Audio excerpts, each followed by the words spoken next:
നമസ്കാരം, ഞാൻ Deepu K Divakaran. Watermelon ആഡ്സിൻ്റെ മാർക്കറ്റ് പ്ലേസ് എന്ന പുതിയ സംരംഭത്തിലേക്ക് എല്ലാവർക്കും സ്വാഗതം.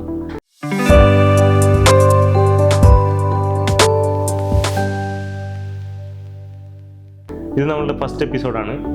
നമ്മളുടെ 14 വർഷത്തെ എക്സ്പീരിയൻസ്, മാർക്കറ്റിങ്ങിലും ഡിജിറ്റൽ മാർക്കറ്റിങ്ങിലൊക്കെയുള്ള എക്സ്പീരിയൻസും കുറേ കേസ് സ്റ്റഡീസ്, ഇൻട്രസ്റ്റിംഗ് ആയിട്ടുള്ള ക്യാമ്പയിൻസ്, സ്റ്റോറീസൊക്കെ ആയിട്ട് നമുക്കൊരു സീരീസാണ് നമ്മളിതിൽ ഉദ്ദേശിക്കുന്നത്. ഫസ്റ്റ് എപ്പിസോഡിൽ നമുക്ക് സ്വാഗതം ചെയ്യാം Shri Afsar. Thank you sir. Afsar എങ്ങനെയാണ് ഈ മേഖലയിലേക്ക് എത്തിപ്പെടുന്നത്? അതായത് ബിസിനസ് എന്നുള്ളത് ഒരു പാഷനായിരുന്നോ, അല്ലെങ്കിൽ എങ്ങനെയാണ് ഡിജിറ്റൽ മാർക്കറ്റിംഗ് അല്ലെങ്കിൽ മാർക്കറ്റിംഗ് ഫീൽഡ് സെലക്ട് ചെയ്യാനുള്ള കാരണം എന്താണ്? ആക്ച്വലി പറയുകയാണെങ്കിൽ നമ്മൾ പഠനത്തിന് ശേഷം നമ്മുടെ ഏറ്റവും വലിയ ആഗ്രഹം തന്നെയായിരുന്നു സ്വന്തമായിട്ടൊരു സ്ഥാപനം സ്റ്റാർട്ട് ചെയ്യുക. ഒരു എൻ്റർപ്രണർഷിപ്പ് തന്നെയായിരുന്നു നമ്മളെ ഏറ്റവും വലിയ ഡ്രീം. അപ്പോൾ അതിൻ്റെ ഭാഗത്ത് തന്നെ നമ്മൾ ഡിഗ്രി കഴിഞ്ഞു.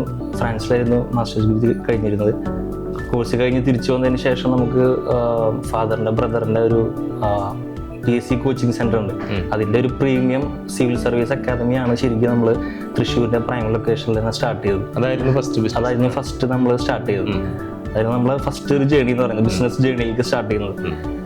പക്ഷെ അൺഫോർച്ചുനേറ്റ്ലി അതൊരു 6 month ആയപ്പോൾ തന്നെ നമ്മൾ എല്ലാവർക്കും ലോകം മൊത്തം ഹിറ്റ് ചെയ്ത കൊറോണ എഫക്റ്റ് ചെയ്തപ്പോൾ അത് നമുക്കറിയാം. നമ്മൾ ഫസ്റ്റ് പ്രതീക്ഷിച്ചത് ഈ ഒരു മാസം അത് റെഡിയാവും, അല്ലെങ്കിൽ അടുത്ത മാസത്തേക്ക് ഇത് ഓക്കെ ആവും. അങ്ങനെയൊക്കെ ആയിരുന്നു ഫസ്റ്റ് പ്രതീക്ഷിച്ചിരുന്നെങ്കിലും നമുക്ക് ഏറ്റവും ഫസ്റ്റായിട്ട് ക്ലോസ് ഡൗൺ ചെയ്തതും ഏറ്റവും ലാസ്റ്റ് ഓപ്പൺ ചെയ്ത ഇൻഡസ്ട്രി എന്ന് പറയുന്നത് എഡ്യൂക്കേഷൻ ഫുൾ കംപ്ലീറ്റ്ലി ഓൺലൈനിലോട്ട് മാറിയ സമയമായിരുന്നു. പക്ഷേ സിവിൽ സർവീസ് അക്കാദമി പോലുള്ള വളരെ സീരിയസ് ആയിട്ടുള്ളൊരു മേഖല നമുക്ക് ഓൺലൈനിൽ കൊണ്ടുപോകാൻ വലിയ പ്രതിസന്ധികളും വലിയ ലിമിറ്റേഷൻസ് ഉണ്ടായിരുന്നു. ചുരുക്കി പറഞ്ഞാൽ നമ്മളത് ഷട്ട് ഡൗൺ ചെയ്യേണ്ടി വന്നു എന്നുള്ളതാണ് പറയാനുള്ളത്. പിന്നീട് 6 മാസത്തിനുള്ളിൽ തന്നെ ഷട്ട് ഡൗൺ ചെയ്യുന്നത്. പക്ഷെ വലിയ സക്സസിലോട്ട് എത്തിയിട്ടുണ്ടായിരുന്നു. നമുക്കൊരു 4 ബാച്ചോളം at a time, Sunday batch ഉൾപ്പെടെ, ഈവനിങ് ബാച്ച്, മോർണിംഗ് ബാച്ച് ഉൾപ്പെടെയുള്ളൊരു മോർ ദാൻ 100 സ്റ്റുഡൻസ് നമ്മൾ അറ്റ് എ ടൈം നമുക്ക് ഉണ്ടായിരുന്നു. പക്ഷെ ആ ഒരു സിറ്റുവേഷനിൽ നിന്ന് കൊറോണ ഹിറ്റ് ചെയ്ത് നമുക്ക് ക്ലോസ് ഡൗൺ ചെയ്യേണ്ടി വന്നു. അതിനുശേഷം അപ്പോഴും നമുക്കൊരു 3 വർഷത്തെ ടൈം ഗ്യാപ്പ് ആണെങ്കിലും നമ്മളെ കയ്യിൽ ആ ഒരു ലൊക്കേഷൻ, നമ്മളാ ഒരു സ്പേസ് നമ്മളിലുണ്ടായിരുന്നു തൃശ്ശൂരിൽ. അപ്പോഴാണ് നമ്മൾ ഇനി എന്ത് ചെയ്യാൻ പറ്റും, എന്താണ് ഇനി സ്കോപ്പ് ഉള്ളൊരു ഓപ്പർച്യൂണിറ്റി എന്നുള്ളത് സെർച്ച് ചെയ്തുകൊണ്ടിരുന്നത്. അങ്ങനെയാണ് ഡിജിറ്റൽ മാർക്കറ്റിങ്ങിലോട്ട് എത്തുന്നത്. വളരെ അൺഎക്സ്പെക്റ്റഡ് ആയിട്ടാണ്. എനിക്ക് അങ്ങനത്തെ പാസ്റ്റ് എക്സ്പീരിയൻസോ പാസ്റ്റ് ഹിസ്റ്ററി ഒന്നും ഉണ്ടായിരുന്നില്ല ഡിജിറ്റൽ മാർക്കറ്റിംഗ്. പക്ഷെ നമ്മൾ റിസർച്ച് ചെയ്ത് പഠിച്ചപ്പോഴാണ് ഡിജിറ്റൽ മാർക്കറ്റിംഗിൽ, പ്രത്യേകിച്ച് കൊറോണ കഴിഞ്ഞപ്പോൾ വലിയൊരു ഓൺലൈൻ ചേഞ്ച് എല്ലാ ബിസിനസ് മേഖലയിലും ഉണ്ടായിട്ടുണ്ട്. എല്ലാവരും ഒരു ഷിഫ്റ്റ്. അപ്പോൾ അതൊരു അന്ന് ആ സമയത്ത് തൃശ്ശൂർ പ്രീമിയം അല്ലെങ്കിൽ നല്ലൊരു ഡിജിറ്റൽ മാർക്കറ്റിംഗ് അക്കാദമീസ് വളരെ കുറവ് തന്നെയായിരുന്നു. അപ്പോൾ നമുക്ക് അങ്ങനെ ഒന്ന് കൊളാബറേറ്റ് ചെയ്യാൻ വേണ്ടിയിട്ട് എറണാകുളം ബേസ്ഡ് ആയിട്ടുള്ള കുറച്ച് കമ്പനീസിൽ നമ്മൾ സംസാരിച്ചിട്ടുണ്ടായിരുന്നു. പക്ഷെ അവിടെ ഒന്നും എനിക്കൊരു ട്രസ്റ്റ് വർത്തി ഫീൽ ചെയ്തിട്ടുണ്ടായില്ല, ഒരു കോൺഫിഡൻസ് ഉണ്ടായിരുന്നില്ല. ശരിക്കും അങ്ങനെ ഇരിക്കുമ്പോഴാണ് ഒരു ആഡ് എൻ്റെ ഫേസ്ബുക്കിലോട്ട് വരുന്നത്. അത് വാട്ടർമെലൻ്റെ ആഡായിരുന്നു, ഫ്രാഞ്ചൈസി കൊടുക്കുന്നുണ്ടെന്ന് പറഞ്ഞിട്ട്. അത് ശരിക്കും പറഞ്ഞാൽ അത്ഭുതമായിരുന്നു. കാരണം നമ്മൾ അന്വേഷിച്ച് നടക്കുന്ന കാര്യം തന്നെ നമ്മൾ തേടി അത് തന്നെയാണ് ഡിജിറ്റൽ മാർക്കറ്റിംഗിന്റെ ഒരു പ്രത്യേകത. അതന്നെ. അപ്പോൾ അങ്ങനെ ഞാൻ കോണ്ടാക്ട് ചെയ്തപ്പോൾ എന്നോട് ഓഫീസിലോട്ട് ക്ഷണിച്ചു. അങ്ങനെ ഞാൻ വന്ന് കണ്ടപ്പോൾ ഫസ്റ്റ് സാർ തന്നെയാണ് കാണുന്നത്. ശരിക്കും പറഞ്ഞാൽ അന്ന് 5 മാം ഉണ്ടായിരുന്നു, സാർ ഉണ്ടായിരുന്നു. ശരിക്കും ആ ഒരു 2 hours ഓഫ് ടൈം ശരിക്കും എനിക്ക് കൺവിൻസ്ഡ് ആയി. നമുക്ക് അതിന്റെ സ്കോപ്പും സാറ് വ്യക്തമായി പറഞ്ഞു തന്നു. അപ്പൊ അതിൽ നമുക്ക് ഒരുപാട് ഇൻട്രസ്റ്റ് തോന്നി. നമുക്ക് പ്രത്യേകിച്ച് തൃശ്ശൂർ ബേസ് ആയിട്ടുള്ള നമ്മളെ കൺമുന്നിലുള്ള ഒരു ടീം, ഇത്രയും legacy, like 13 years of legacy ഉള്ള വാട്ടർമെലൺ, അങ്ങനെ ആണ് നമ്മളിതുമായിട്ട് അസോസിയേറ്റ് ചെയ്യുന്നത്. ഞങ്ങൾക്കും ശരിക്കും പറഞ്ഞാൽ അതൊരു പുതിയ അനുഭവമായിരുന്നു. അഫ്സർ ആദ്യമായിട്ടാണ് നമ്മളുടെ ഓഫീസിലേക്ക് ഫ്രാഞ്ചൈസ് നമ്മൾ ഇൻട്രൊഡ്യൂസ് ചെയ്തതിന് ശേഷം ഫസ്റ്റ് മീറ്റിംഗ് ആയിരുന്നു നമ്മൾ. എനിക്ക് തോന്നുന്നു അഫ്സർ എന്നെ തന്നെയാണ് ഡയറക്റ്റ് ഫസ്റ്റ് വിളിച്ചിട്ടുണ്ടായിരുന്നത്.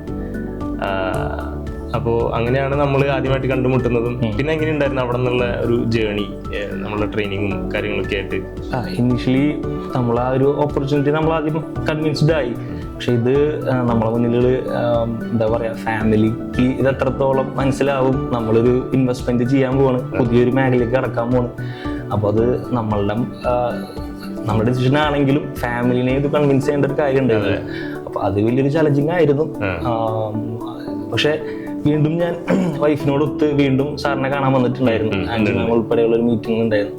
അപ്പൊ അതില് മനസ്സിലായി, കുറച്ചും കൂടി ക്ലാരിറ്റി കിട്ടി എങ്ങനെയാണ് വർക്കിംഗ് മോഡ്. നമ്മൾ പുതിയ മേഖലയിലേക്ക് കടക്കുമ്പോൾ ഉണ്ടാവുന്ന ഒരുപാട് ചലഞ്ചസ് ഉണ്ട്. പക്ഷെ അതില് വെറുതെ ഒരു ഫ്രാഞ്ചൈസി കൊടുത്ത് വിടല്ല എന്ന് മനസ്സിലായി. ഒരു 6 month പീരീഡ് നമ്മളെ കൈപിടിച്ച് നമ്മൾ ഓരോ സ്റ്റേജിലും കൊണ്ടുപോകുന്നതാണ് ഏറ്റവും വലിയ ഹൈലൈറ്റ് എനിക്ക് ഫ്രാഞ്ചൈസിൽ എടുക്കാൻ വലിയൊരു മോട്ടിവേറ്റ് ചെയ്തത്. കാരണം ഒരു ഇൻവെസ്റ്റ്മെന്റ് ചെയ്ത് നിങ്ങൾ സ്ഥാപനം സ്റ്റാർട്ട് ചെയ്തു എന്നുള്ളത് പറഞ്ഞേക്കാളും ഒരു 6 month പീരീഡ് നമ്മളെ A to Z പ്രൊസീജിയറിൽ നമ്മളെ ഹെൽപ്പ് ഔട്ട് ചെയ്യാന്നുള്ള ഒരു കൺസെപ്റ്റ് അത് തന്നെയാണ് നമ്മളുടെ ഒരു ഹൈലൈറ്റും.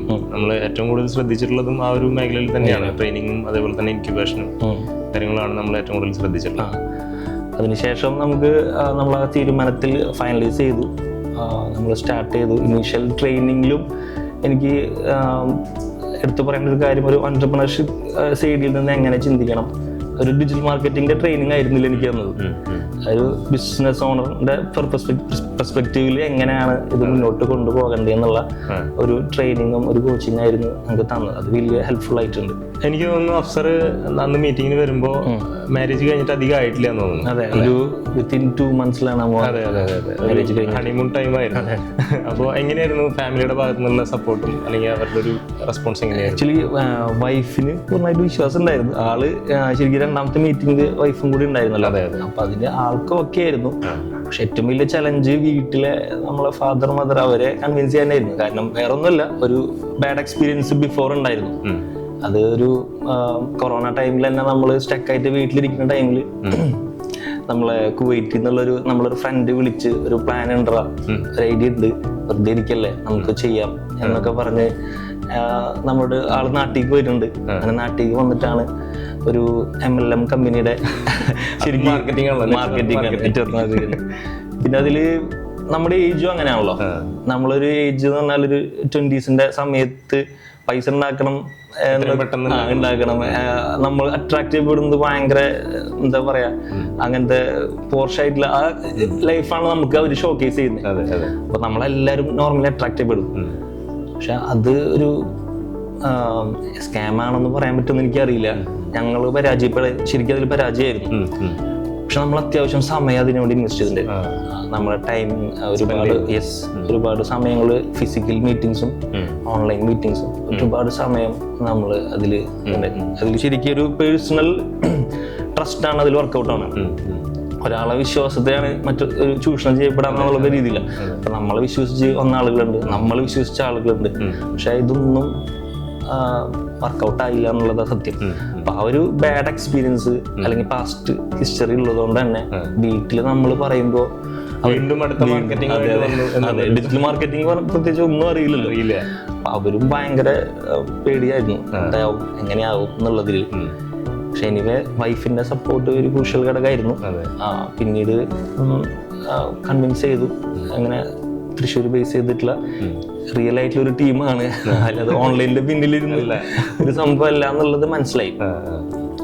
എനിവേ നമ്മൾ ആ ഒരു ഡിസിഷൻ എടുത്തു. ഫാമിലി ലാസ്റ്റ് സപ്പോർട്ട് ചെയ്തു എന്നുള്ളതാണ്. ഇന്നിപ്പോ ശരിക്കും പ്രൂവ് ചെയ്ത് കാണിച്ചു ഫാമിലിയുടെ മുമ്പിൽ സക്സസ്ഫുൾ ആയിട്ട് റൺ ചെയ്ത് പ്രൂവ് ചെയ്തു. ശരിക്കും നമ്മളുടെ ആ ഒരു ഇനോഗ്രേഷൻ നമ്മൾ ഓർത്തെടുക്കുമ്പോൾ ഒരു ഗ്രാൻഡ് ആയിട്ടുള്ള ഇനോഗ്രേഷൻ ആയിരുന്നു. നമ്മൾ കുറെ ആൾക്കാരല്ല, പക്ഷെ നമ്മളത് വളരെ ഭംഗിയായിട്ട് ആ ഇനോഗ്രേഷൻ ചെയ്തിട്ടുണ്ടായിരുന്നു. നമ്മളെ വേണ്ടപ്പെട്ട ആൾക്കാരും, അതായത് ആത്മാർത്ഥമായിട്ട് ആഗ്രഹിക്കുന്ന, നമ്മള് രക്ഷപ്പെടണം എന്ന് ആഗ്രഹിക്കുന്ന ആളുകൾ മാത്രം. പിന്നെ നമുക്കൊരു ബിസിനസ് തുടങ്ങുന്നതിന് മുന്നേ, അതായത് ഫിസിക്കൽ ഇനാഗ്രേഷൻ സ്റ്റാർട്ട് ചെയ്യുന്നതിനേക്കാൾ മുന്നേ നമ്മുടെ ഒരു ബാച്ച്, അക്കാദമി ബാച്ച് ഫില്ലായിട്ടുണ്ടായിരുന്നു. അത് റണ്ണിങ് ആയിരുന്നു. നമുക്കൊരു ക്ലയന്റ് സ്റ്റാർട്ട് ചെയ്തിട്ടുണ്ടായിരുന്നു. ഇതൊക്കെ ഇനാഗ്രേഷന് വരുമ്പോഴാണ് നമ്മളെ പാരന്റ്സ് ഇവരൊക്കെ അറിയുന്നത്. അപ്പൊ അതിൽ അവർക്ക് വല്ലാത്ത തുടങ്ങുന്നത് തന്നെ നമ്മൾ പ്ലസ് ആണ്. അതെ, ഇനോഗ്രേറ്റ് ചെയ്യുന്നത് തന്നെ പ്ലസ് ആണ്. ഒരു 1 lakh മുകളിൽ റവന്യൂ ജനറേറ്റ് ചെയ്യപ്പെടുന്ന സ്ഥലത്ത് നിന്നാണ് നമ്മൾ സ്റ്റാർട്ട് ചെയ്യുന്നത്. അത് വലിയൊരു കോൺഫിഡൻസ് ആണ്. ഓക്കെ, അപ്പോൾ സാറ് വാട്ടർമെലൺ എന്നുള്ള ബ്രാൻഡ് ഡിജിറ്റൽ മാർക്കറ്റിംഗ് സ്റ്റാർട്ട് ചെയ്തിട്ട് ഏകദേശം 13-14 years ആയി. അപ്പോൾ സാറിന് ഈ ഒരു സ്റ്റോറി ഒന്ന് നമുക്ക് ഷെയർ ചെയ്യാം. എങ്ങനെയായിരുന്നു ഇതിൻ്റെ ഒരു തുടക്കം, എന്തുകൊണ്ട് എങ്ങനെ ഈ മേഖലയിൽ എത്തി എന്നുള്ളതൊന്ന്? ഞാൻ എത്തിപ്പെടുന്നത് വളരെ യാദൃശ്ചികമായിട്ടാണ്. നമ്മൾ എൻ്റെ പഠനശേഷം ഞാൻ ട്രിവാൻഡ്രത്ത് ഒരു കമ്പനിയിൽ വർക്ക് ചെയ്തിരുന്നു. 2 വർഷത്തോളം വർക്ക് ചെയ്തു. അവിടെ നിന്നാണ് എനിക്ക് ഇതിൻ്റെ ഒരു തോട്ട് കിട്ടിയത്. കാരണം 13 വർഷം മുമ്പ് ഡിജിറ്റൽ മാർക്കറ്റിംഗ് എന്ന വേർഡ് തന്നെ അത്രത്തോളം ഫെമിലിയർ ആയിരുന്നില്ല. അപ്പോൾ അങ്ങനെ അവിടെ നിന്ന് ഞാൻ ഒരു ഗൂഗിളിൽ നമുക്ക് വർക്ക് ചെയ്ത് മാർക്കറ്റിംഗ് ചെയ്യേണ്ട ഒരു ചെറിയൊരു ടെക്നിക്ക് നമുക്ക് തോന്നിയിട്ട് അത് വെച്ചിട്ടാണ് നമ്മൾ സ്റ്റാർട്ട് ചെയ്യുന്നത്. ആ തുടക്ക സമയത്തൊക്കെ നമ്മൾ ക്ലയൻസിനെയൊക്കെ കൺവിൻസ് ചെയ്യാനൊക്കെ ഭയങ്കര രസമായിരുന്നു. ഇപ്പം ആലോചിക്കുമ്പോൾ അത് ഭയങ്കര കോമഡിയാണ്. കാരണം നമ്മൾ ലാപ്ടോപ്പ് കൊണ്ടുപോയിട്ട് അന്ന് സ്മാർട്ട് ഫോണുകൾ പോലും ഇത്രയും ആയി തുടങ്ങിയിട്ടില്ല, പോപ്പുലർ ആയി തുടങ്ങിയിട്ടില്ല. അന്ന് കൂടുതൽ ഫോക്കസ് ചെയ്ത പ്ലാറ്റ്ഫോം ഏതാണ്? ഗൂഗിൾ മാത്രം. കാരണം ഫേസ്ബുക്കൊന്നും, ഈവൻ എനിക്ക് തന്നെ ഫേസ്ബുക്ക് അക്കൗണ്ട് ഉണ്ടെന്നല്ലാതെ ഒന്നും നമ്മൾ ആക്റ്റീവ് പോലും അല്ല. ഇത്രത്തോളം ഒരു ഇതൊന്നും പോപ്പുലാരിറ്റി ഒന്നും ഇല്ല ഫേസ്ബുക്കിന്. ഈവൻ ഫേസ്ബുക്കിന്റെ പെയ്ഡ് പ്രൊമോഷൻ ഒന്നും ലോഞ്ച് ചെയ്തിട്ടില്ല. അപ്പോൾ വെറുതെ ഫ്രണ്ട്സിനെ ആഡ് ചെയ്യുക എന്നുള്ളത് മാത്രം, കുറച്ച് പോസ്റ്റുകൾ ഇടുക എന്നുള്ളത് മാത്രമേ ഉള്ളൂ. അപ്പോൾ ശരിക്കും ഫേസ്ബുക്ക് ഡിജിറ്റൽ മാർക്കറ്റിംഗ് സ്റ്റാർട്ടിനേക്കാൾ മുന്നേ സ്റ്റാർട്ട് ചെയ്തിട്ടുള്ള ആ രീതിയിലേക്ക് വേണമെങ്കിൽ നമുക്ക് പറയാമല്ലോ. ശരിക്കും ഫേസ്ബുക്ക് സ്റ്റാർട്ട് ചെയ്യുന്നതിനേക്കാൾ മുമ്പ് നമ്മൾ സ്റ്റാർട്ട് ചെയ്തിട്ടുണ്ട്. പിന്നെ അത് മാത്രമല്ല, ഇന്നിപ്പോ പലർക്കും അറിയുമെന്ന് അറിയില്ല, അന്നൊക്കെ ഫേസ്ബുക്ക് നമുക്ക് പൈസ തരും.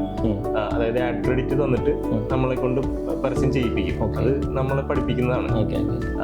അങ്ങനെയൊക്കെയാണ് നമ്മൾ തുടങ്ങിയിട്ടുള്ളത്. അപ്പോൾ അന്ന് ഫസ്റ്റ് തുടങ്ങുന്ന സമയത്ത് ഫേസ്ബുക്കും മാർക്കറ്റിംഗും ഇല്ല, ഡിജിറ്റൽ മാർക്കറ്റിംഗും ഇല്ല, ഇൻസ്റ്റാഗ്രാം ഇല്ല, അന്ന് വാട്സപ്പും ചെറിയ രീതിയിലൊക്കെ ഉള്ളൂ. അന്ന് മെറ്റ എടുത്തിട്ടില്ല വാട്സപ്പ്. എങ്ങനെയായിരുന്നു ഫസ്റ്റ് ക്ലയന്റ്? ഫസ്റ്റ് ക്ലയന്റ് എന്ന് പറഞ്ഞു കഴിഞ്ഞാല്, നമ്മൾ ഇതിന് ലാപ്ടോപ്പ് വേണമല്ലോ. അപ്പോൾ ആദ്യം ലാപ്ടോപ്പ് വാങ്ങിക്കാൻ പോയിട്ട്, നമ്മൾ ഓഫീസ് തുടങ്ങിയതിന് ശേഷമാണ് ഞാൻ ലാപ്ടോപ്പ് വാങ്ങിക്കുന്നത്. അതുവരെ PC ആണ് യൂസ് ചെയ്തിട്ടുള്ളത്. ലാപ്ടോപ്പ് വാങ്ങിക്കാൻ പോയി ആ ഷോപ്പിലെത്തിയിട്ട് ആ ഷോപ്പിന്റെ ഓണർ ചോദിച്ചു നമ്മളുടെ അടുത്ത്, എന്തിനാണ് ലാപ്ടോപ്പ്, എന്താണ് ചെയ്യുന്നത്, ജോലിയാണോ ബിസിനസ്സാണോ? അപ്പോൾ ഞാൻ പറഞ്ഞു ബിസിനസ് തുടങ്ങുകയാണ്. അപ്പോൾ ആൾ അതിനെ കുറിച്ച് ഡീറ്റെയിൽ ചോദിച്ചപ്പോൾ ഞാൻ നേരെ ലാപ്ടോപ്പ് തിരിച്ചു വെച്ചിട്ട് ഇന്റർനെറ്റ് കണക്ട് ചെയ്തിട്ട് കാണിച്ചു കൊടുത്തു, ഇന്നതൊക്കെയാണ് എന്നുള്ളത്. അപ്പോൾ പുള്ളിക്കും ഒരു കൺഫ്യൂഷൻ ആയിരുന്നു, ഗൂഗിളിലൊക്കെ സെർച്ച് ചെയ്തിട്ടൊക്കെ ആരെങ്കിലും വരുമോ. എന്തായിരുന്നു ആ സ്ഥാപനം? ലാപ്ടോപ്പ് കമ്പ്യൂട്ടർ ഷോപ്പായിരുന്നു. അപ്പോൾ അങ്ങനെയാണ് നമുക്ക് ഫസ്റ്റ് ക്ലയന്റിനെ അവിടെ നിന്ന് തന്നെ കിട്ടുന്നത്. കാരണം ആൾക്കും ഒരു ഇൻട്രസ്റ്റിംഗ് ആയിട്ട് തോന്നി, പ്രത്യേകിച്ച് ഈ കമ്പ്യൂട്ടർ ലാപ്ടോപ്പ് ഒക്കെ ആയിട്ട് കണക്റ്റഡ് ആയതുകൊണ്ടായിരിക്കാം പുള്ളിക്ക് കുറച്ചും കൂടി അറിയായിരുന്നു അതിനെക്കുറിച്ച്. അങ്ങനെ അവിടെ നിന്ന് ആണ് നമുക്ക് ഫസ്റ്റ് ക്ലയന്റിനെ കിട്ടുന്നത്. ആ സമയത്ത് സാർ വേറെ ഏതെങ്കിലും ഫുൾ ടൈം വർക്കിൽ ഉണ്ടായിരുന്നോ, അല്ലെങ്കിൽ കംപ്ലീറ്റ്ലി റിസൈൻ ചെയ്തിട്ടാണോ ഇത് സ്റ്റാർട്ട് ചെയ്യുന്നത് എന്നുള്ളത്? അതെ, കംപ്ലീറ്റ്ലി റിസൈൻ ചെയ്തിട്ടാണ്. ശരിക്കും പറഞ്ഞ ഒരു റിസ്ക് തന്നെയായിരുന്നു. പക്ഷെ ആ റിസ്ക് എടുക്കാൻ തയ്യാറാവുക തന്നെയായിരുന്നു. അതുകൊണ്ട് തന്നെയാണ് നമുക്ക് പിന്നെ അതിൽ ഫുൾ ടൈം ഡെഡിക്കേറ്റഡ് ആയിട്ട് ചെയ്യാൻ പറ്റിയത്. ഈ ഒരു മേഖലയോട്ട് വരാനുള്ള എന്തെങ്കിലും സ്പെസിഫിക് റീസൺസ്, ഇതിന്റെ ഓപ്പർച്യൂണിറ്റി എങ്ങനെ മനസ്സിലായി? ഞാൻ പറഞ്ഞില്ല, ഞാൻ ട്രിവാൻഡ്രത്ത് വർക്ക് ചെയ്തുകൊണ്ടിരിക്കുന്ന സമയത്ത് ഇതിൻ്റെ ഒരു സ്പാർക്ക് എനിക്ക് തോന്നിയിരുന്നു. കാരണം ഇത് ഫ്യൂച്ചറിൽ വരാൻ പോകുന്ന ഒരു ട്രെൻഡാണ് എന്നുള്ള, ഡിജിറ്റൽ പ്ലാറ്റ്ഫോംസും കാര്യങ്ങളൊക്കെ കൂടുതൽ യൂസ് ചെയ്യും. അതേപോലെ തന്നെ അതിൻ്റെ ഒരു ട്രെൻഡ് നമുക്ക് ഗസ് ചെയ്യാൻ പറ്റിയിരുന്നു. അപ്പോൾ അങ്ങനെയാണ് നമ്മൾ അതിൽ ഫോക്കസ് ചെയ്യാമെന്നുള്ളത്. പിന്നെ എന്താണെന്ന് വെച്ച് കഴിഞ്ഞാൽ, നമുക്ക് ക്ലയൻസിൻ്റെ അടുത്ത് സംസാരിക്കുമ്പോഴൊക്കെ അവരും പോസിറ്റീവായിട്ടുള്ളൊരു അപ്രോച്ചാണ്. എല്ലാവരും അല്ലെങ്കിൽ തന്നെ ഇതിനെക്കുറിച്ച് അറിയാവുന്ന ക്ലയൻസ് നമുക്ക് നല്ല പോസിറ്റീവായിട്ടുള്ള അപ്രോച്ചാണ്. അവരുടെ അടുത്ത് നിന്ന് കിട്ടിയ കോൺഫിഡൻസ് ആണ് പിന്നീട് നമുക്ക് ഇതിൽ സ്റ്റിക്ക് ഓൺ ചെയ്യാം എന്നുള്ളൊരു. ശരിക്കും പറഞ്ഞാൽ അത് തന്നെയാണ് ഒരു ഏറ്റവും വലിയ വിജയം എന്ന് പറയുന്നത്. കാരണം ഫ്യൂച്ചർ പ്രിഡിക്റ്റ് ചെയ്ത് അതിലോട്ട് ഇറങ്ങി നിൽക്കുക എന്നുള്ളതാണ് വളരെ പ്രധാനമായിട്ട്. അത് പ്രിഡിക്റ്റ് ചെയ്യാനുള്ള കുറെ സാഹചര്യങ്ങളും കൂടി ഒത്തുവരണം. അതായത് നമ്മളുടെ എൻ്റെ കാര്യത്തിൽ പറയുകയാണെങ്കിൽ ക്ലയൻസ്, ഫാമിലിക്കൊക്കെ ഈ പറഞ്ഞ പോലെ ടെൻഷനായിരുന്നു എപ്പോഴും. അവർക്ക് ശരിക്കും പറഞ്ഞാൽ ഒരു ആദ്യത്തെ ഒരു 5-8 വർഷത്തോളം നമ്മൾ ചെയ്യുന്ന ബിസിനസ് എന്താണെന്ന് പോലും അറിയില്ല. അതിന് ശേഷമാണ് പിന്നെ കുറച്ച് എസ്റ്റാബ്ലിഷ് ചെയ്ത് തുടങ്ങിയപ്പോഴാണ് അവർക്ക് മനസ്സിലാവുന്നത് ഇന്നതാണ് ചെയ്യുന്നത് എന്നുള്ളത്. അപ്പം അങ്ങനെയാണെങ്കിൽ നമ്മൾ ഈ ഒരു വാട്ടർമെലൻ, ഏതൊരു ബ്രാൻഡ് സ്റ്റാർട്ട് ചെയ്യുമ്പോൾ, ഏതൊരു കമ്പനി സ്റ്റാർട്ട് ചെയ്യുമ്പോഴും പേര് വളരെ ഇമ്പോർട്ടൻ്റ് ആണല്ലോ, ബ്രാൻഡ് നെയിം. ഒരു വാട്ടർമെലൻ എന്ന് എല്ലാവർക്കും ഫെമിലിയർ ആയിട്ടുള്ളൊരു പേരിലോട്ട് എങ്ങനെ എത്തി, അത് എങ്ങനെയാണ് ആ പേര് ചൂസ് ചെയ്യാനുള്ള കാര്യം? അത് വളരെ റാൻഡം ആയിട്ടാണ് നമ്മളതിൽ എത്തിപ്പെടുന്നത്. എൻ്റെ അടുത്ത് പലരും ചോദിക്കാറുള്ള ഒരു ചോദ്യമാണത്. കാരണം എന്തുകൊണ്ട് വാട്ടർമെലൻ എന്നുള്ളൊരു സംഭവം ശരിക്കും പോലെയാണോ? അങ്ങനെയല്ല, പക്ഷെ ആ ക്യൂരിയോസിറ്റി ജനറേറ്റ് ചെയ്യാൻ പറ്റുന്നുണ്ടല്ലോ, എന്തുകൊണ്ട് വാട്ടർമെലൻ എന്നുള്ള പേരിട്ടു എന്നുള്ളത്. ഇപ്പോൾ ചുരുങ്ങിയതൊരു എൻ്റെ അടുത്ത് ഒരുപാട് ക്ലയൻസ് ചോദിച്ചിട്ടുണ്ട്, ഒരുപാട് പേര് ചോദിച്ചിട്ടുണ്ട്. പക്ഷെ ആ ക്യൂരിയോസിറ്റി ജനറേറ്റ് ചെയ്യാൻ പറ്റുന്നത് തന്നെയാണ് അതിൻ്റെ വിജയം. അതിലേക്ക് എത്തിപ്പെടുന്നത് എങ്ങനെയാണെന്ന് വെച്ച് കഴിഞ്ഞാൽ, ഞാനും എൻ്റെ ഒരു ക്ലോസ് ഫ്രണ്ടും കൂടിയിട്ട് ഇതിനെക്കുറിച്ച്, ഞാനിത് തുടങ്ങുന്നതിനെ കുറിച്ച് ഡിസ്കസ് ചെയ്തുകൊണ്ടിരിക്കുമ്പോൾ, ഞങ്ങളിങ്ങനെ ട്രാവൽ ചെയ്യുമ്പോൾ ബസ്സിലായിരുന്നു. ബസ്സിൽ ട്രാവൽ ചെയ്തുകൊണ്ടിരിക്കുമ്പോൾ റോഡ് സൈഡിൽ കാണുമ്പോഴാണ്, അപ്പോൾ അവനാണ് എനിക്ക് സജസ്റ്റ് ചെയ്തത്, ഇങ്ങനെ ഒരു പേരിട്ടല്ലോ വാട്ടർമെലൻ എന്ന് പറഞ്ഞിട്ട്. അപ്പോൾ റോഡ് സൈഡിൽ വാട്ടർമെലനൊക്കെ കൂട്ടിയിട്ടുണ്ടായിരുന്നു. അപ്പൊ എനിക്ക് തോന്നി കൊള്ളാലോ, ഒരു റിഫ്രഷിങ് ആയിട്ടുള്ള ഒരു പേരാണല്ലോ. ഒരു ബസ് യാത്രയിലാണ് ആ പേര് കൺഫേം ചെയ്യുന്നത്. പിന്നെ അത് എനിക്ക് കണക്ട് ചെയ്യാനും പറ്റി. കാരണം നമ്മൾ അഡ്വർടൈസ്മെന്റ്സ് അല്ലെങ്കിൽ ഡിജിറ്റൽ മാർക്കറ്റിംഗ് എന്നൊക്കെ പറഞ്ഞു കഴിഞ്ഞാൽ എപ്പോഴും റിഫ്രഷിംഗ് ആയിരിക്കണം. അപ്പോൾ ആ ഒരു പേരായിട്ട് കണക്റ്റഡ് ആയതുകൊണ്ട് പിന്നെ നമ്മളത് ഫിക്സ് ചെയ്യാം. ഇപ്പോൾ അഫ്സറിനാണെങ്കിലും ഫസ്റ്റ് എൻക്വയറി ജനറേറ്റ് ചെയ്യുമ്പോൾ ഒരു വാട്ടർമെലൻ കേട്ടപ്പോൾ ഒരു പ്രത്യേക ഒരു തോന്നിയിട്ടുണ്ടാവില്ലേ? നമ്മൾ പെട്ടെന്ന് മറക്കുന്ന പേരല്ല, പെട്ടെന്ന് മനസ്സിൽ നിൽക്കും വാട്ടർമെലൻ.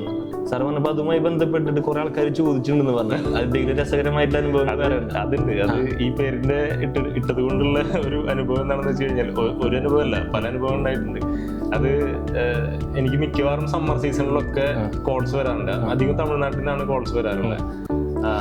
അണ്ണ തണ്ണിമത്തൻ എന്ന വില എന്നൊക്കെ ചോദിച്ചിട്ട്, അതായത് ബൾക്കായിട്ട് അവരെടുക്കുക, ഇത് ഹോൾസെയിൽ ഡീലർ, തണ്ണിമത്തൻ ഹോൾസെയിൽ ഡീലർ വിചാരിച്ചിട്ട് അത് മിക്കവാറും കോൾസ് വരാറുണ്ട്. നമ്മളുടെ സമ്മർ സീസണിലെ എൻക്വയറി ജനറേഷന്റെ ഒരു ഭാഗമായിട്ട് വരാറുള്ള ഒരു സംഭവമാണ്. ഇത് പറയുമ്പോൾ എനിക്കും ഒരു അനുഭവം പറയാനുള്ളത്. സത്യം പറഞ്ഞാൽ നമ്മളെ ഒരു ഡിസ്റ്റന്റ് റിലേറ്റീവ് നമ്മൾ വാട്ടർമെലൻ ആഡ്സ് എന്നുള്ള ഒരു ഇതിൽ സ്റ്റാർട്ട് ചെയ്തപ്പോൾ ശരിക്കും അവർ വിചാരിച്ച് തണ്ണിമത്തൻ കച്ചവടം. ശരിക്കും അങ്ങനെ ഉണ്ടായിരുന്നു. അവര് നമ്മളെ വിളിച്ചിട്ട് തണ്ണിമത്തൻ പരിപാടിയാണല്ലേ എന്ന് ചോദിച്ചിട്ടുണ്ട്, റിയൽ ആയിട്ട് ചോദിച്ചിട്ടുണ്ട്. നമ്മളപ്പോ ആ ഒരു കാര്യം സാറ് പറഞ്ഞപ്പോ അഫ്സറിന്റെ ഈ നമ്മളൊരു സർവീസ് ഇൻഡസ്ട്രിയിൽ നിൽക്കുന്നവരാണല്ലോ. അപ്പോൾ ക്ലയന്റ് സർവീസിൽ ഉള്ള എക്സ്പീരിയൻസ് എന്തെങ്കിലും മറക്കാൻ പറ്റാത്ത അല്ലെങ്കിൽ അങ്ങനത്തെ എന്തെങ്കിലും എക്സ്പീരിയൻസ് ഉണ്ടോ? ക്ലയന്റ് സർവീസിൽ നമുക്ക് ഇങ്ങനെ ചോദിക്കുമ്പോൾ പെട്ടെന്ന് ഓർമ്മ വരുന്നത് ഒരു വീഡിയോ ഷൂട്ടുമായി ബന്ധപ്പെട്ട. നമ്മള് ഇനീഷ്യലി ഷൂട്ടിങ്ങിലൊന്നും എക്സ്പീരിയൻസ് ഉള്ള ആരും ഉണ്ടായിരുന്നില്ല നമ്മുടെ ടീമിൽ. പക്ഷെ എന്നാലും നമ്മൾ സ്റ്റാർട്ട് ചെയ്യണം. കാരണം വീഡിയോ ഷൂട്ട് എന്ന് പറഞ്ഞാൽ വളരെ ഇമ്പോർട്ടൻ്റ് ആയിട്ടുള്ള ഒരു ആസ്പെക്റ്റ് ആണ് ഡിജിറ്റൽ മാർക്കറ്റിംഗിൽ കണ്ടന്റ് ക്രിയേഷൻ എന്നുള്ളത്. അപ്പം അതിൽ നമ്മളൊരു ക്ലയന്റിന് വേണ്ടിയിട്ട് ഷൂട്ട് പ്രപ്പോസ് ചെയ്തു. അവർ ഓക്കെ പറഞ്ഞു. അങ്ങനെ നമ്മൾ നേരത്തെ പറഞ്ഞ പോലെ തന്നെ നമ്മളൊപ്പം ഉണ്ടായിരുന്ന ടീം ആരും വലിയ എക്സ്പീരിയൻസ്ഡ് ആയിട്ടുള്ള ആൾക്കാരായിരുന്നില്ല. അതിൻ്റെതായ ഒരു ടെൻഷനും പ്രശ്നങ്ങളൊക്കെ നമുക്കുണ്ടായിരുന്നു. നമ്മൾ ആ ഷൂട്ട് കഴിഞ്ഞ് ക്ലയന്റിന് ഔട്ട് കൊടുത്തപ്പോൾ നല്ല രീതിയിൽ എന്താ പറയാ, ക്ലയന്റ് ബാക്കിയെല്ലാം കിട്ടും. അപ്പോൾ ഒട്ടും സാറ്റിസ്ഫൈഡ് ചെയ്യുന്നില്ല. അവർ വിചാരിച്ച ഔട്ടല്ല കിട്ടിയത്. അപ്പോൾ അത് എന്നെ വിളിച്ച് പറഞ്ഞപ്പോൾ ഞങ്ങളത് വീണ്ടും അവരായിട്ട് ഡയറക്റ്റ് അങ്ങോട്ട് പോയി മീറ്റ് ചെയ്തു. കറക്റ്റ് എന്താണ് റിക്വയർമെന്റ് ഒന്നും കൂടി മനസ്സിലാക്കി നമ്മളത് വീണ്ടും റീഷൂട്ട് ചെയ്തപ്പോൾ നമുക്ക് കിട്ടിയ ഔട്ട് ക്ലയന്റിന്റെ ഭാഗത്ത് നിന്ന് വലിയ രീതിയിലുള്ള ഒരു സാറ്റിസ്ഫാക്ഷൻ കിട്ടിയത് മാത്രമല്ല, ആ ഫോട്ടോസാണ് കേരളത്തിൽ ഇന്നിറങ്ങുന്ന ആർക്കിടെക്ചർ വീക്കിലിയിൽ കവർ പിക്ക് അടക്കമുള്ള ഒരു വലിയൊരു സീരീസ് ആയിട്ട് അത് പ്രിന്റ് ചെയ്ത് വന്നു എന്നുള്ള ഒരു സന്തോഷമുണ്ട്. ശരിക്കും അതൊരു ചലഞ്ചായിരുന്നു. യെസ്, ഒരു ഫെയിലിയർ സംഭവിച്ചു. അതിൽ നിന്ന് എന്താ മിസ്റ്റേക്സ് പഠിക്കാൻ പറ്റി. പഠിച്ചിട്ട് അവര് ആ ഒരു മിസ്റ്റേക്സ് കറക്റ്റ് ചെയ്ത് ഔട്ട് കൊടുത്തപ്പോൾ വലിയൊരു സക്സസിലോട്ട് എത്താൻ പറ്റിയിട്ടുണ്ട്. അത് കേരളം മുഴുവൻ അറേഞ്ച്. അതെ. അത് കേരളത്തിൽ ആകെ ഇറങ്ങുന്ന ഒരു ആർക്കിടെക്ചർ വീക്കിലി ആയിരുന്നു. അതിന്റെ കവർ പിക്ക് അടക്കമുള്ള ഒരു ഇതായിട്ട് വന്നു. ഒരു ലേഖനം, ഒരു എപ്പിസോഡൊക്കെ ഓൾറെഡി ക്ലയന്റും ഹാപ്പി. ഈ ക്ലയന്റ് സർവീസ് നമ്മളെ സംബന്ധിച്ച് വളരെ ഇമ്പോർട്ടൻ്റ് ആണ്. പ്രത്യേകിച്ച് മാർക്കറ്റിംഗ്, ഡിജിറ്റൽ മാർക്കറ്റിംഗ് ഒക്കെ എന്ന് പറഞ്ഞു കഴിഞ്ഞാൽ നമ്മളുടെ ഒരു എക്സ്പീരിയൻസിൽ എന്താണെന്ന് വെച്ച് കഴിഞ്ഞാൽ നമുക്ക് ഏറ്റവും കൂടുതൽ എൻക്വയറീസ് വരുന്നത് റെഫറൻസ് ബേസ് ചെയ്തിട്ടാണ്. കാരണം ഒരു ക്ലയന്റ് ഹാപ്പി ആണെങ്കിൽ അല്ലെങ്കിൽ സാറ്റിസ്ഫൈഡ് ആണെങ്കിൽ മാത്രമേ അവർ അടുത്തൊരാളെ റെഫർ ചെയ്യുള്ളൂ. അവർ റെഫർ ചെയ്യുന്ന ആൾക്കും നല്ല സർവീസ് കിട്ടണമെന്ന് അവർക്ക് ആഗ്രഹം ഉണ്ടായിരിക്കും. നമുക്ക് ഇന്റർനാഷണലി അങ്ങനത്തെ റെഫറൻസുകൾ വരാറുണ്ട്. അത് അതിലത്തെ ഏറ്റവും നമുക്ക് പ്രൗഡായിട്ട് തോന്നുന്ന ഒരു കാര്യം എന്താണെന്ന് വെച്ച് കഴിഞ്ഞാൽ ഓരോ ടയർ വൈസ്, അതായത് ഒരാൾ റെഫർ ചെയ്ത് അടുത്ത ആൾ റെഫർ ചെയ്ത് അതേ ആൾ തന്നെ അടുത്ത ആൾ റെഫർ ചെയ്ത് അങ്ങനെ 7th ടയർ വരെ നമുക്ക് മെയിൻറ്റെയിൻ ചെയ്യാൻ പറ്റിയിട്ടുണ്ട്. അതൊരു വലിയ അച്ചീവ്മെന്റ് തന്നെയാണ്. പിന്നെ അത് നമ്മളെ സംബന്ധിച്ച് വലിയൊരു കാര്യമാണ്. അതിൽ 7th ടയർ സർവീസ് കൊടുക്കുക എന്നുള്ളത് മാത്രമല്ല, അതിൽ 6 ടയേഴ്സും നമ്മൾ മെയിൻറ്റെയിൻ ചെയ്തുകൊണ്ടിരിക്കുന്നുണ്ട് ഇപ്പോഴും പോകുന്നുണ്ട്. ഈ 6 ലെവലിലുള്ള ക്ലയൻസിനെയും നമ്മൾ മെയിൻറ്റെയിൻ ചെയ്തുകൊണ്ടിരിക്കുന്നുണ്ട്. എനിക്കതിലൊരു സംശയം, സാറ് ഇപ്പോൾ 13 വർഷമായി മേഖലയിൽ ഒരു വലിയൊരു pride of Kerala award winning അവാർഡൊക്കെ നമുക്ക് കിട്ടിയിട്ടുണ്ടായിരുന്നു ഏജൻസിക്കുള്ള. പക്ഷെ എന്തുകൊണ്ട് സാർ ഇപ്പോഴും നമ്മുടെ ഏജൻസിനെ ഒരു രീതിയിൽ മാർക്കറ്റ് ചെയ്യുന്നില്ല എന്നുള്ള ഒരു സംശയമുണ്ട്. നേരത്തെ പറഞ്ഞു ക്ലയന്റ് റെഫറൻസ് ചെയ്തിട്ട് നമ്മൾ മെജോറിറ്റി ഓഫ് ക്ലയന്റ് വരുന്നത്. അത് നല്ലൊരു കാര്യമാണ്, ഏറ്റവും വലിയ ഒരു ഇതാണ്. പക്ഷെ വാട്ടർമെലൻ തന്നെ സാറ് മാർക്കറ്റ് ചെയ്ത് കാണുന്നില്ല കാര്യമായിട്ട് എന്തുകൊണ്ടാണെന്നുള്ളത്. കാരണം എന്താണെന്ന് വെച്ച് കഴിഞ്ഞാൽ നമ്മളെ തന്നെ അഡ്വർടൈസ് ചെയ്യേണ്ട ആവശ്യമില്ല. ഞാൻ നേരത്തെ പറഞ്ഞില്ലേ, നമുക്ക് വർക്ക് കിട്ടണമെന്നുണ്ടെങ്കിൽ നമുക്ക് റെഫറൻസ് ത്രൂ ആണ് വർക്ക് വരിക. അതായത് ക്ലയൻസിന് നമ്മൾ നല്ല സർവീസ് കൊടുത്തു കഴിഞ്ഞാൽ അവർ തന്നെ നമ്മളെ മാർക്കറ്റ് ചെയ്യും. ഇപ്പോൾ നമുക്ക് വരുന്ന എൻക്വയറീസ്, നമ്മൾ അഡ്വർടൈസ്മെന്റ് ഒന്നും ചെയ്യാതെ തന്നെ നമുക്ക് ഒരുപാട് എൻക്വയറീസ് ഡെയിലി ബേസിസിൽ വന്നുകൊണ്ടിരിക്കുന്നു. അതിൽ നമ്മൾ സെലക്റ്റീവായിട്ട് മാത്രമേ ക്ലയൻസിനെ പിക്ക് ചെയ്യുള്ളൂ. അപ്പോൾ അതുകൊണ്ട് തന്നെ നമ്മൾ അഡ്വർടൈസ് ചെയ്ത് കഴിഞ്ഞാൽ വീണ്ടും നമുക്ക് ഈ എൻക്വയറീസും കാര്യങ്ങളൊക്കെ കൂടിക്കൊണ്ടിരിക്കും. നമ്മളൊരു ക്വാളിറ്റി മെയിൻറ്റെയിൻ ചെയ്തിട്ടാണ് നമ്മൾ മുന്നോട്ട് പോകുന്നത്. അപ്പോൾ അതുകൊണ്ട് ഒരുപാട് അഡ്വർടൈസ് ചെയ്യാനും നമ്മൾ താല്പര്യപ്പെടുന്നില്ല. എന്നാൽ ക്ലയൻസിന്റെ ഇടയിൽ നമുക്ക് നല്ല ഒരു ഇമേജ് ഉണ്ടാക്കിയെടുക്കാനും പറ്റിയിട്ടുണ്ട്. ശരിക്കും പറഞ്ഞാൽ നമ്മളുടെ സർവീസ് തന്നെയാണ് നമ്മളുടെ അഡ്വർടൈസ്മെന്റ്. ഒക്കെ നമ്മുടെ എക്സലൻസ് കീപ്പ് ചെയ്യാന്നുള്ളതാണ്. അതാണ് അപ്പോൾ അതിങ്ങനെ കയറിയത് വരും. അതെ, ഓക്കെ.